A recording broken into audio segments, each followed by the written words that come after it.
ఓం శ్రీ సాయినాథాయ నమః. అందరికీ నమస్కారం అండి. Welcome to our channel Sai Amruthavani. ఎలా ఉన్నారు అందరూ? ప్రతి ఒక్కరూ షిరిడి సాయినాథుని ఆశీస్సులతో సుఖ సంతోషాలతో బాగుండాలని మనస్ఫూర్తిగా కోరుకుంటున్నాను.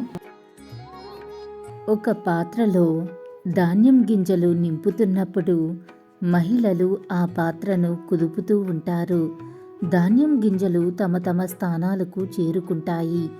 ఏ ధాన్యం గింజ కూరుకుపోతుందో, ఏ ధాన్యం గింజ పైకి చేరుకుంటుందో వాటిలో ఏ అంతరము ఉండదు. ఎందుకంటే ఆ ధాన్యపు గింజలన్నీ భోజనంగానే మారాలి. కాలం నేడు సమాజాన్ని అతలాకుతలం చేస్తుంది. మనుషులు అనే గింజలు తమ తమ స్థానాలకు చేరుకుంటారు. అధర్మం ఏ మనుషులను పైకి తీసుకొస్తుందో కాలం ముందుగా వారిని భక్షిస్తుంది.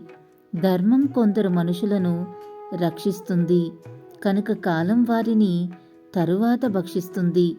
కాలగర్భంలో అందరూ ఏదో ఒకరోజు కరిగిపోవలసిందే. కానీ ముఖ్యమైనది ఒక్కటే, అది ఎప్పుడు, ఏ విధంగా అనేది. అల్లా మాలిక్, అల్లా అచ్చా కరేగా. ఓం సాయిరామ్. ఇలాగే బాబా గారి సందేశం రోజు వినాలి అనుకుంటే మన ఛానల్ని సబ్స్క్రైబ్ చేసుకుని సపోర్ట్ చేయండి. అంతవరకు సర్వే జన సుఖినో భవంతు. Thanks for watching.